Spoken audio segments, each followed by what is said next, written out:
hear a number of different recordings, and you will have to answer questions on what you hear. There will be time for you to read the instructions and questions, and you will have a chance to check your work. All the recordings will be played once only. The test is in 4 sections. At the end of the test, you will be given 10 minutes to transfer your answers to an answer sheet. Now turn to Section 1. Section 1. You will hear a conversation between a travel agent and a woman who wants to go to Australia with her husband on holiday. First, you have some time to look at questions 1 to 3.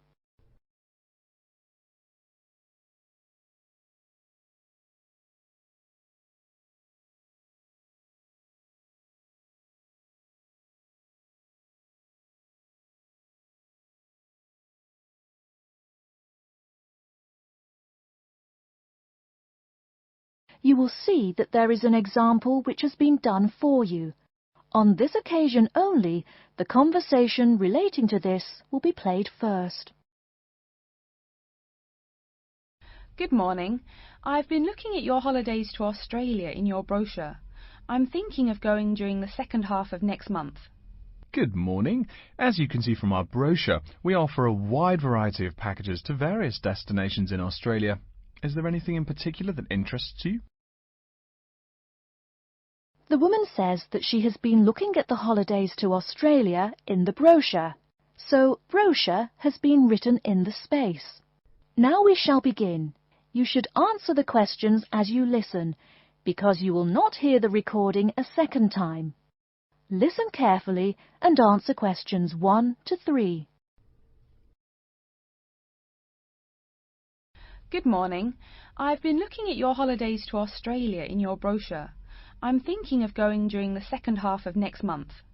Good morning. As you can see from our brochure, we offer a wide variety of packages to various destinations in Australia. Is there anything in particular that interests you? Yes, my husband and I are very interested in the holidays in the outback.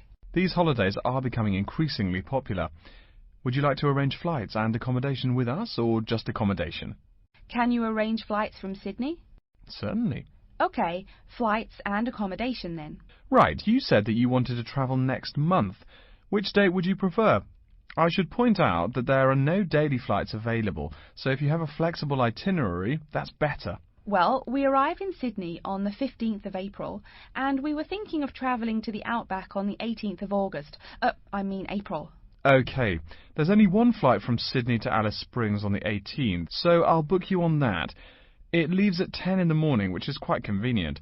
Shall I book 2 seats for you? Yes, please. As for your stay in the outback, you can see from the brochure that we offer 3 packages: budget, standard and luxury.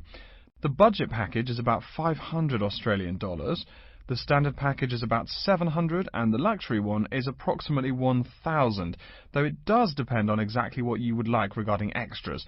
Which one would you prefer? Well, we can't decide between the budget and standard options. Well, actually, just looking at my computer here, on the date that you want to fly into Alice Springs, there is no standard accommodation available. It's fully booked, I'm afraid. That's okay. We think that the cheapest one should be fine for us. We don't mind roughing it for a few days, and we don't expect to be spending much time at our accommodations. We prefer the outdoors. Right, let's look at the room options.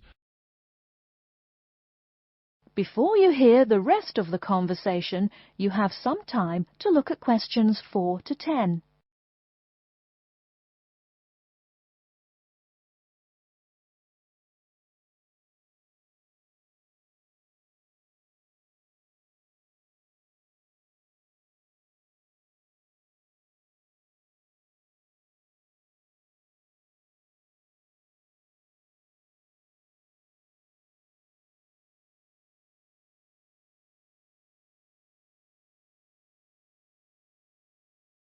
Now listen and answer questions 4 to 10. First of all, would you prefer a non-smoking room? Yes, neither of us smokes. OK. Oh, before I forget, could you book everything in my husband's name, please? Yes, of course. Are you paying by credit card? Yes. In that case, I'll need your husband's name exactly as it appears on the card. Of course, it's John A. Smythe. That's Smythe with a Y. John, middle initial A, surname Smythe, S-M-Y-T-H. Is that correct? Correct. Thank you. I'll just check the price. The room will cost $100 a night plus $10 tax, so $110 per night in total. Is that okay? Yes, that's fine. Book us for 3 nights, please. Most of the guests like to participate in some special activities and trips while they are staying in the outback. Is there anything that interests you and your husband? Yes, there are several things we'd like to see and do. We'd definitely like to visit the cultural centre. Yes, that's very popular. It's within walking distance of the accommodation and it's free. It's also a great place to pick up souvenirs of your trip. We were thinking about visiting one of the nearby farms. There are 2 farms nearby, a sheep farm and a kangaroo farm. There is also an opportunity to ride camels in the desert. Have you ridden a camel before? No, but it sounds like fun. Could you give me some more details about the kangaroo farm and the camel ride? Certainly. The kangaroo farm includes information on how the animals are raised, whilst the camel ride provides information on desert flora and fauna. Which would you prefer? You can arrange to see the kangaroos in the wild if you like, rather than on a farm. That sounds perfect. OK, we'll go on the camel ride and see the kangaroos in their natural habitat. OK, I'll arrange that for you. I forgot to mention that the journey also includes a stop at a place of Aboriginal artwork. It's a place well known for its stone carvings of animals and mythical creatures. That sounds great. Are the carvings in the desert? Yes. Wonderful. Well, that's perfect then. I'm sure you'll have a lovely trip, but remember that you need to take care in the sun. Yes, we're really looking forward to our trip. We really want to try to experience the dream time under the stars. Of course. That's what a trip to the outback is really all about. Yes. Now, how about the cost? That is the end of section 1. You now have half a minute to check your answers.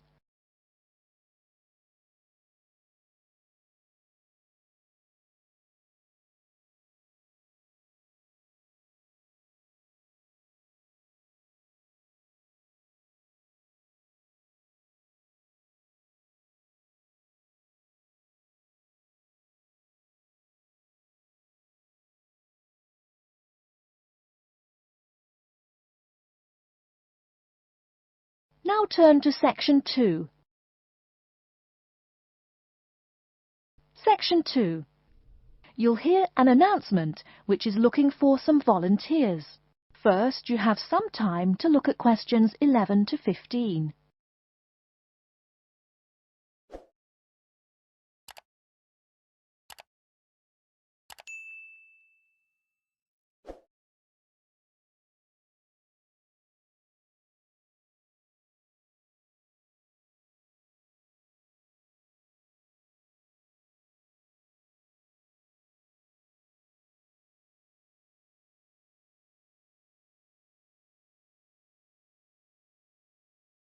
Now, listen carefully and answer questions 11 to 15. Continuing our broadcast of public service announcements, Worldwide Helpers announces upcoming vacancies for a number of volunteer worker positions. All applicants must meet the following requirements. First of all, applicants must be over 18 years of age. The company apologises, but there can be no exceptions to this rule. Second, persons interested in these positions may not have police records. Minor traffic offences like a parking ticket are, of course, no problem. But, and I quote, past and present drug users and sex offenders need not apply. The employer will, of course, check with the police to verify your clean record. In addition, applicants must supply references from past or present employers or teachers along with their recent CV. These references must testify as to the applicant's work habits and/or character. Remember, these are references from employers or teachers. A note from your dear old mum won't do. Worldwide Helpers assures me that they will contact these references to confirm they are genuine. Although all positions are volunteer, the employer will reimburse some of your expenses. For example, they will pay for transportation to and from the job site. Aside from that, the cost of phone calls is covered. Before you hear the rest of the talk, you have some time to look at questions 16 to 20.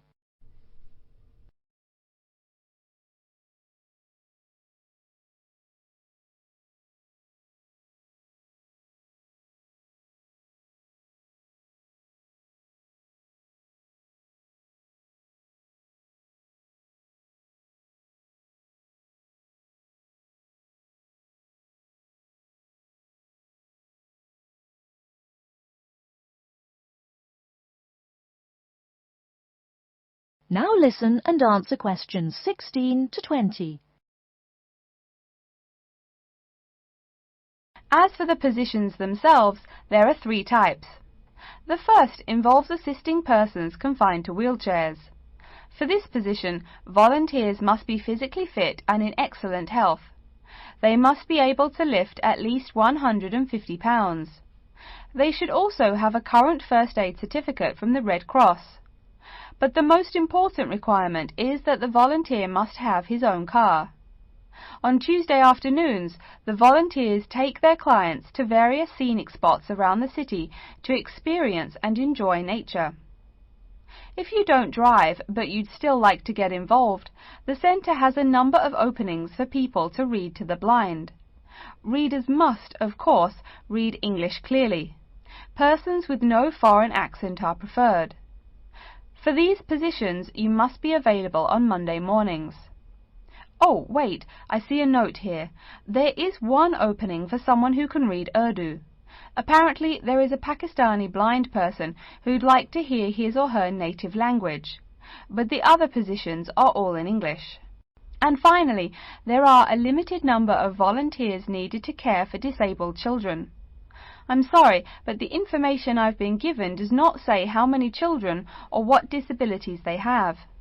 In any case, you are needed to care for the children for 1 week in August. Apparently, this will be at the close of the summer holiday.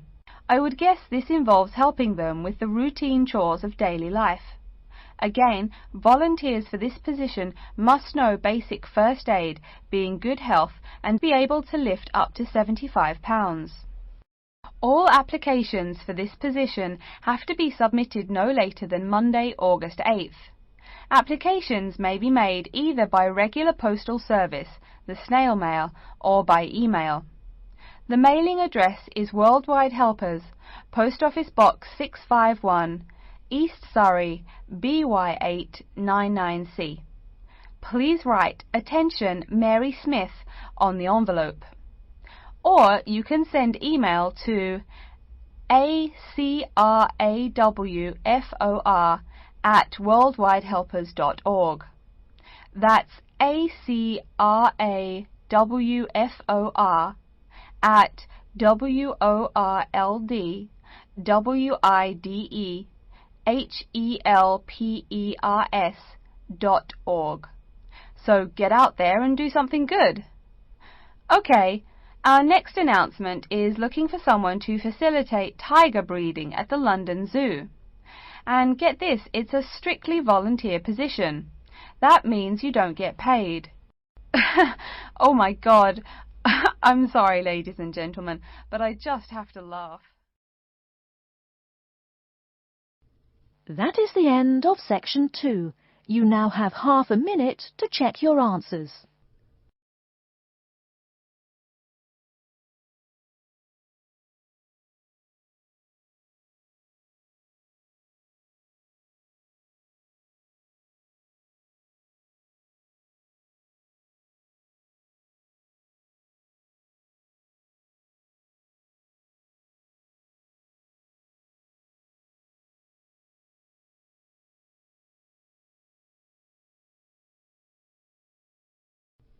Now turn to section 3. Section 3. You will hear a student called Pete talking to his classmate Dave about the presentation that he will give on environmental science. First, you have some time to look at questions 21 to 25.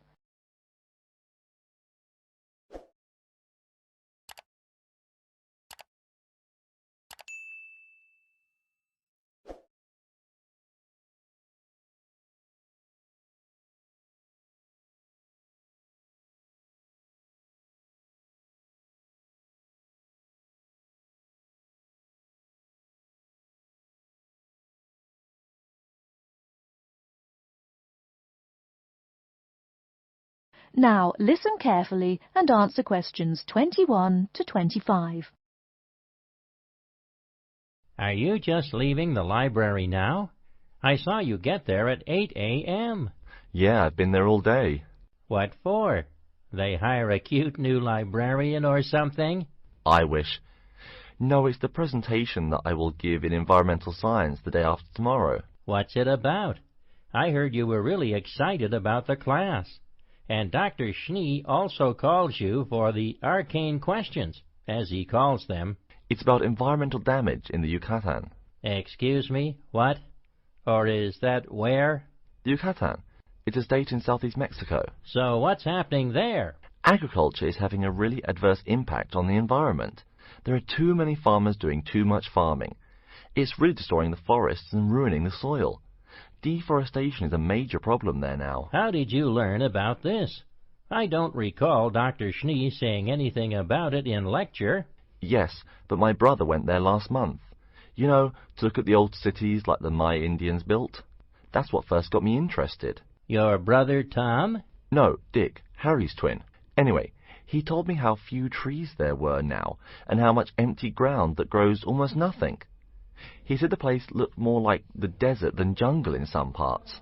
It brought environmental damage, so I started looking for materials in the library. Here, look at this magazine.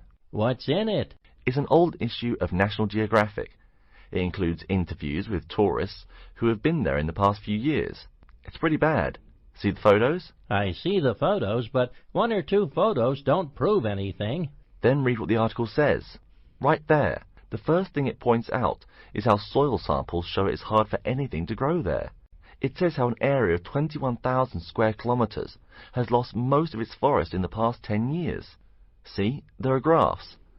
As the number of farmers increases, the acres of forest have decreased. It's an inverse relation. Before you hear the rest of the talk, you have some time to look at questions 26 to 30.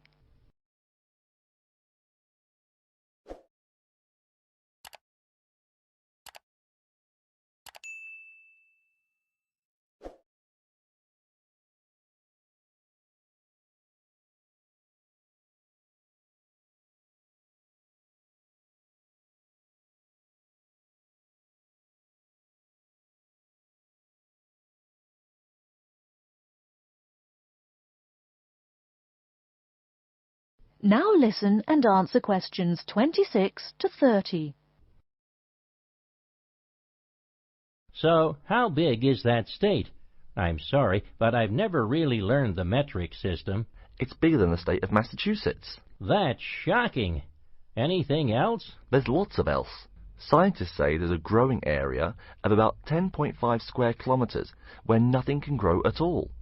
It's like the beginning of a desert. Oh, yes. What Dr. Schnee called desertification. But why can't anything grow there? I've never really studied soil chemistry. I'm just starting to look into that subject, but my sister Marie is a geologist, and she says the problem is that the soil has too much saline, with no plants helping to adjust the chemistry. Apparently, that's a common problem with soil types throughout the areas with rainforest. Once you lose the plant cover, it's difficult to bring it back. Reforestation is almost impossible, even if the land is not being used for other purposes. Wait a minute. What is saline? Saline is salt dissolved in water. Scientists who have gone there have taken measurements. They do this by gathering a sample of the soil and running a simple test that shows the ionization of the solution. The geology department in our own university has reviewed the soil at the site too. They're right. It looks pretty bad. The level of salinity is going up. But the plants that would solve that problem can't be planted in soil like that. There is a narrow spectrum of salinity in which the plants will grow. And once you pass the threshold, there is no way to put the problem right? Exactly. It's possible that no one can do anything to stop the trend now. And all because of human greed. Wait a second. How do you know these scientists can be trusted? What kind of reputation do they have? Are they reliable? Oh, they're definitely reliable. They include 4 members of the faculty from the geology department right here at MIT. Here, study these photographs and check the damage yourself. That's what Dr. Horst, who wrote the book here, did. He's newly appointed, but Dr. Schnee said that he's brilliant. So, where are you going now? I'm headed over to the geography department to borrow a map for my presentation. You know, this whole problem could have been avoided. The farmers there in the Yucatan. Pete. What? Go take a break. Leave some studying for the rest of us. That is the end of Section 3. You now have half a minute to check your answers.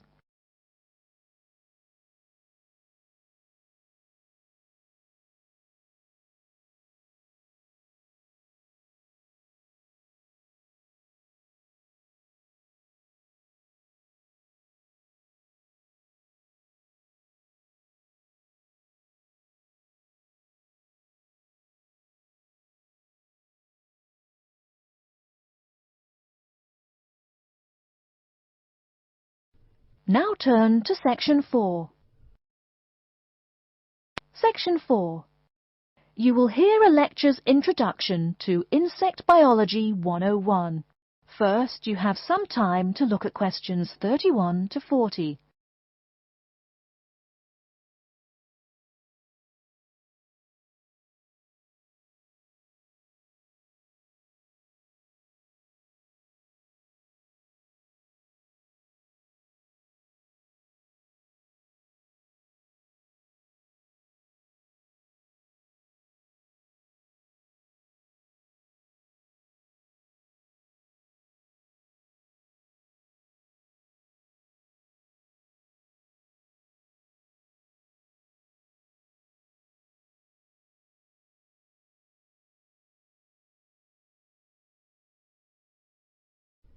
Now listen carefully and answer questions 31 to 40. Good afternoon and welcome to Insect Biology 101. I'd like to begin this course with a few remarks about good insects and bad ones. Bugs are all around us, and that's both a benefit and an annoyance, sometimes maybe even serious harm. First, let's talk about the good things that insects do for us. Probably the most important insect for humans, and maybe for all other life, is the bee. Bees help plants in the process of pollination, and thus are necessary to most flowers and fruit-producing trees. That is, they carry pollen from male flowers to female. If it weren't for bees, we'd have very few food plants and no fruit either. In fact, there would be no we. No less a thinker than Albert Einstein pointed out that, without bees, humanity would be dead within a year or less. We'd starve. It's that simple. That should maybe make us just a little humble. A little less dramatic is the fact that bees also make the honey we eat. Moreover, they produce beeswax, which is useful in candles and is also used as a first-rate furniture polish. Sure, these may not be vital to our lives, but they can serve as reminders of how important bees are. That's the point I keep coming back to in this course. Though, in all fairness, I should point out that butterflies aid in pollination as well as bees. Now, here in Michigan, what's the worst part of summer? Yep, that's right, mosquitoes. But I'm talking about helpful insects, right? So let's look at the dragonfly first. If there were no dragonflies, there would be even more mosquitoes. Dragonflies mainly eat mosquitoes and also a few other insects. Yes, that's right. They don't just fly around, and they also help to eliminate harmful insects. So the next time you see a dragonfly, don't you dare kill it. Now, let's talk a little about those harmful insects. Take the mosquitoes I just mentioned as an example. Not so many years ago, mosquitoes here in America weren't just annoying, some were even deadly. They carried malaria and yellow fever. My own ancestor, the Confederate General John Bell Hood, lived through the worst battles of Civil War, only to die at age 38 from yellow fever. A pest, not a bullet. Well, besides the mosquitoes, in summer there is also a kind of insect that never seems tired. Right, that is the fly. Before I go on talking, I must mention an African fly called the tsetse fly, which feeds on blood and can cause serious diseases in the people and animals that it bites. Besides, it is still a bearer of sleeping sickness, which affects around 300,000 people every year in Africa, and can be treated only with toxic drugs that are hard to administer.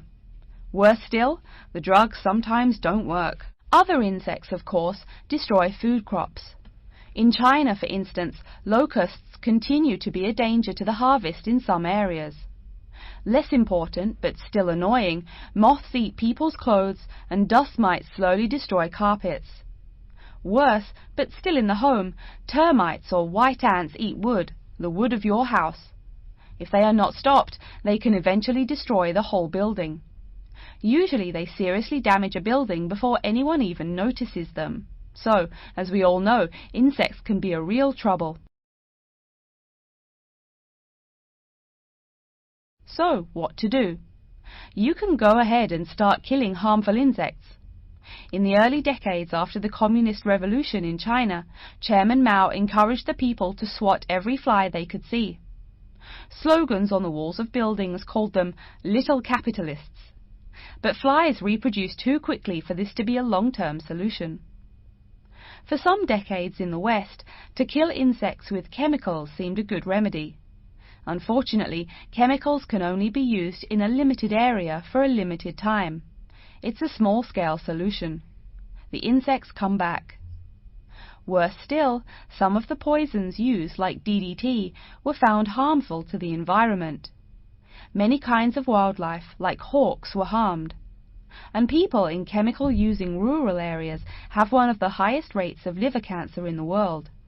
It's no secret that chemicals remain harmful to humans. Like all species, insects adapt to their changing environments at an amazing rate. When a new chemical is introduced to their habitat, the insects that survive are generally the ones with some way of resisting the harmful effects. They then breed with the other survivors, and just like that, insects become resistant to most poison in a few generations. An insect generation, remember, is a couple of months at most. So again, we have to ask, what to do? Well, there are biological solutions. Some of these are pretty simple. One is destroying the insect's habitat. You take away their home or food. Cleaning your kitchen is the best way to prevent roaches. No garbage, no food. Getting rid of marshes and swamps eliminates mosquitoes. Other solutions might include bringing in dragonflies or bats in areas where mosquitoes are many. This is a cheaper alternative to chemicals. Biological methods like this also bring no extra pollution to the environment. But you have to be careful. If you change the environment too much, you might be hurting other forms of life accidentally. One recent method of controlling insect populations involves interrupting their breeding cycle. What does that mean?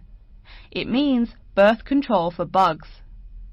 Insects are provided with food that makes them unable to reproduce. Since they can't have babies, the population disappears, or nearly so. And since no young are born, resistance is not a problem, with no young insects developing increased resistance. Interrupt the life cycle, eliminate the bug. It's clear that we must have an understanding of the life cycle of the insect. At least, that's the plan. We'll go into more detail as the course goes along. Now, I will stop here to see whether you have any questions or not. That is the end of section 4. You now have half a minute to check your answers.